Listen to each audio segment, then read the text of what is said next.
अब त विदेशी बुवासाहरू होइन आदरणीय दाजुभाइ दिदीबहिनीहरू, नेपाल भित्रकै बुवासाहरूले यो देश सिद्धाइसकेका छन्।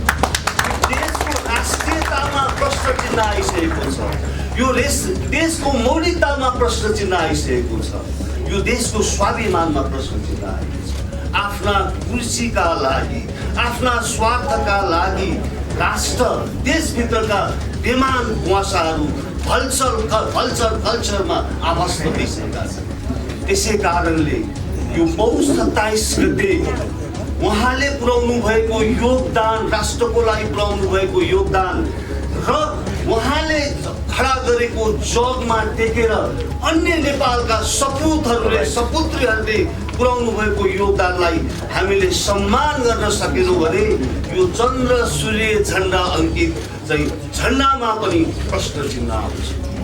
यो देश क्रीडा स्थल बन्न सक्छ यदि तपाईँ हामीले समयमै विचार पुर्याएनौँ भने, यदि हामीले यस्तै बुवासाहरूलाई, कुशासनमा व्यस्त बुवासाहरूलाई, यी व्यतिथि विकृतिमा चाहिँ अभ्यस्त बुवासाहरूलाई हामीले अगाडि पार्यौँ भने हाम्रा ती विभूतिहरूले, हाम्रा योद्धाहरूले, हाम्रा चाहिँ इमानदार पृथ्वीनारायण शाह जस्ता, भक्ति थापा जस्ता मान्छेहरूको, बहादुर शाह जस्ता मान्छेहरूको योगदानमा के हुन्छ अब उहाँ हाम्रो राष्ट्रिय पिता हो। आदरणीय विशिष्ट व्यक्तित्वहरू आज हाम्रो छोटो समयमा पनि यहाँ सम्पूर्ण आदरणीय विशिष्ट व्यक्तित्वहरू, पत्रकार साथीहरू उपस्थित भएर हाम्रा कुराहरू सुनिदिनुको लागि आइदिनु भएकोमा म व्यक्तिगत रूपमा र सम्पूर्ण नेपाली दाजुभाइ दिदीबहिनीहरू तर्फबाट हार्दिक आभार व्यक्त गर्न चाहन्छु। पृथ्वीनारायण शाहको बारेमा मैले धेरै कुरा बताइरहनु पर्दैन। पृथ्वीनारायण शाह नेपालको एकीकरणको एउटा जग, मजबुत जग बसाल्ने एकजना नेपाली, गोर्खाली, नेपाललाई माया गर्ने, राष्ट्रलाई माया गर्ने, जनतालाई माया गर्ने एउटा विशिष्ट व्यक्तित्व हो भन्ने कुरामा हामी सबैलाई थाहा छ। तर आज हामी यहाँ उपस्थित हुनुपर्ने कारणमा उहाँको कन्ट्रिब्युसनलाई, उहाँले गरेको कार्यलाई हामीले अवमूल्यन गर्यौँ। हामीले उहाँले गरेको, उहाँले यो जग, मजबुत जग बसाएको हामीले बिर्स्यौँ। हामीले दुर्भाग्यवश उहाँको शालिग विस्थापित गर्यौँ, उहाँको शालिग तोडफोड गर्यौँ र उहाँले जुन नेपालको एउटा चाहिँ भिजन, एउटा स्वाभिमान, एउटा निष्ठा, एउटा इमानदारिता देखाएर यो देशलाई जोगाउनु भयो, त्यसको अवमूल्यन गर्यौँ। अब यो हामी नेपाली 3 करोड नेपाली दाजुभाइ दिदीबहिनीहरू सहन सक्दैनौँ भनेर हामी एकत्रित भएका हौँ। र अघि नै मेरा पूर्ववक्ता साथीले यहाँ भनिसक्नु भएको छ, पृथ्वीनारायण शाहको सम्मान भनेको यो आधुनिक नेपालको सम्मान हो। पृथ्वीनारायण शाहलाई एउटा एकताको प्रतीक मान्नुपर्छ भन्ने कुरामा उहाँले भनिसक्नु भएको छ। मलाई इतिहास पढ्दाखेरि, पृथ्वीनारायण शाहको इतिहास पढ्दाखेरि 2-4वटा यादहरू मलाई त्यहाँ अहिले पनि आएको छ। उहाँले एउटा भन्नुभएको थियो, देशमा विदेशी बुवासाहरूलाई नछिराउनु, तिनीहरूले देश सिद्धाउँछ भनेर मैले कुनै एउटा उहाँको चाहिँ इतिहास पढ्दाखेरि मैले पढेको थिएँ। अब त विदेशी बुवासाहरू होइन आदरणीय दाजुभाइ दिदीबहिनीहरू, नेपाल भित्रकै बुवासाहरूले यो देश सिद्धाइसकेका छन्। देशको राष्ट्रियतामा प्रश्न चिन्ह आइसकेको छ, यो देशको मौलिकतामा प्रश्न चिन्ह आइसकेको छ, यो देशको स्वाभिमानमा प्रश्न चिन्ह आएको छ। आफ्ना कुर्सीका लागि, आफ्ना स्वार्थका लागि राष्ट्र देशभित्रका बेमान बुवासाहरू कल्चरमा आवास भइसकेका छन्।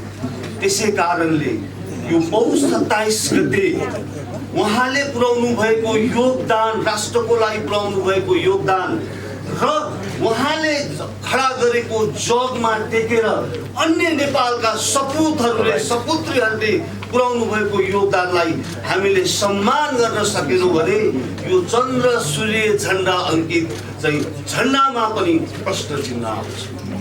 यो देश क्रीडा स्थल बन्न सक्छ यदि तपाईँ हामीले समयमै विचार पुर्याएनौँ भने, यदि हामीले यस्तै बुवासाहरूलाई, कुशासनमा व्यस्त बुवासाहरूलाई, यी व्यतिथि विकृतिमा चाहिँ अभ्यस्त बुवासाहरूलाई नै हामीले अगाडि पार्यौँ भने हाम्रा ती विभूतिहरूले, हाम्रा योद्धाहरूले, हाम्रा चाहिँ इमान्दार पृथ्वीनारायण शाह जस्ता, भक्ति थापा जस्ता मान्छेहरूको, बहादुर शाह जस्ता मान्छेहरूको योगदानमा के हुन्छ अब बुझ्नुहुन्छ। उहाँ हाम्रो राष्ट्रिय पिता हो, राष्ट्रिय पिता हो, एकताको प्रतीक हो। राष्ट्रिय पितालाई हामी उहाँको सन्तानले आफ्नो पितालाई अपमान गर्न खोज्यौँ भने हाम्रो अस्तित्वमाथि पनि शङ्का हुन्छ। त्यसकारणले म यो पौष धेरै बोल्न चाहन्न।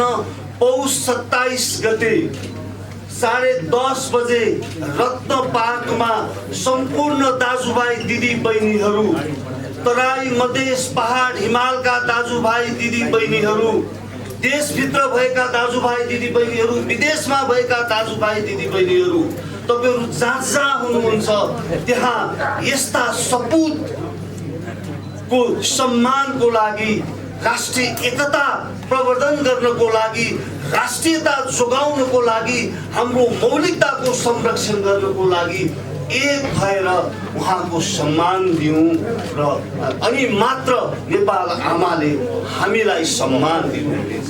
यदि तपाईँ हामीले उहाँको सम्मान गर्न सकेनौँ भने हाम्रो अस्तित्व अन्त्य हुनेछ। चन्द्र सूर्य झन्डा अङ्कित हाम्रो झन्डा फरफराउने छैन। त्यसैले म फेरि पुनः सम्पूर्ण आदरणीय दाजुभाइ दिदीबहिनीहरूलाई 27 गते आफ्नो क्षेत्रबाट पृथ्वीनारायण शाहको जन्म जयन्तीलाई एकता दिवसको रूपमा मनाउनुको लागि हार्दिक अपिल गर्दछु। धन्यवाद, नमस्कार।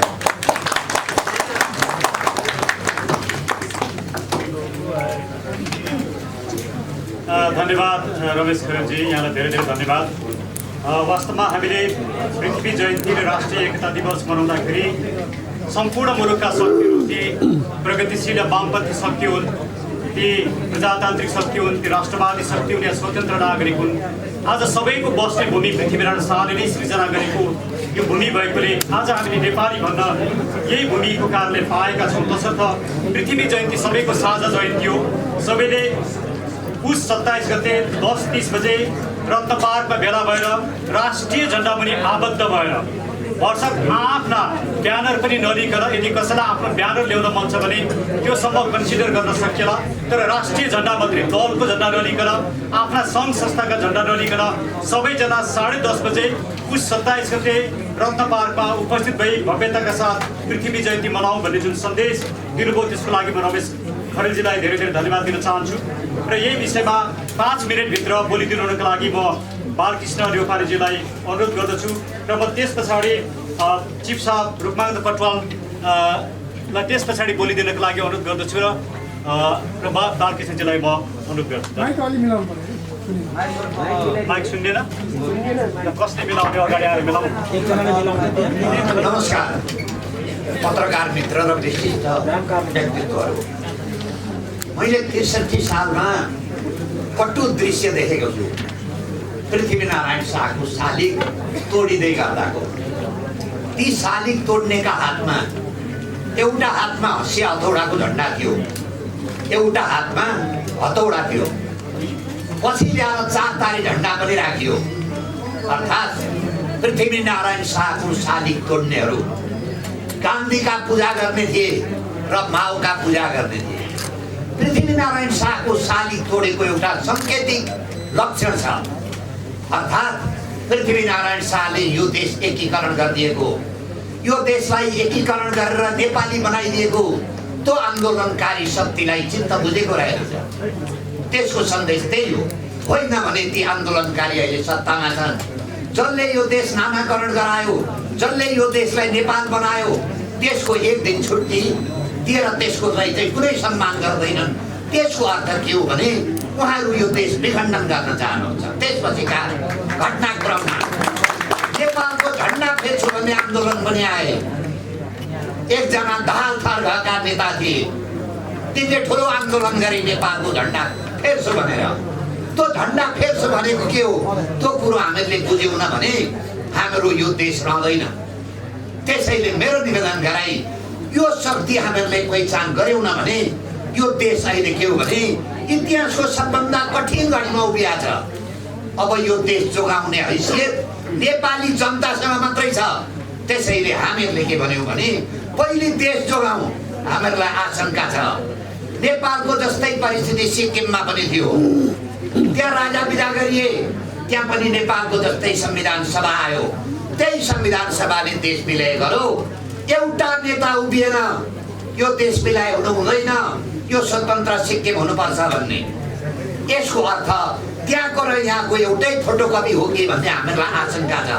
त्यसैले अहिले राम्रो गरिदिएको भए हाम्रा नेताले हामीलाई त्यो कुरो हामी नेपाली जनता क्षम्य गर्थ्यौँ। तर जित्दे गाड भनेको थप्दे गाड भयो। 83% बजेट सामान्य खर्चमा लाग्यो। 884 सभासद बनाए, 144 मन्त्री बनाए। 8वटा यो देशमा अहिले राष्ट्रपति छन्, 8वटा प्रधानमन्त्री र 8वटा सभामुख छन्। तिनको औचित्य के भयो त? प्रमाणित भएन। त्यसैले मेरो निवेदन गराई अब यो देश जोगाउन हामीहरूले एउटा अभियान चलाएका छौँ। त्यो अभियानको हाम्रो मान्यता के छ भने हामी मुङ्लिनसम्म सँगै जाउँ। पहिले यो देश जोगाउँ, यो देशका विरुद्ध लाग्ने शक्तिलाई परास्त पारौँ। त्यसपछि कोही मुङ्लिनबाट पोखरा जाला, कोही मुङ्लिनबाट गोर्खा जाला, कोही मुङ्लिनबाट नारायणघाट जाला। त्यतिखेरसम्म यो देश बचाउँ भन्ने हाम्रो उद्देश्य हो।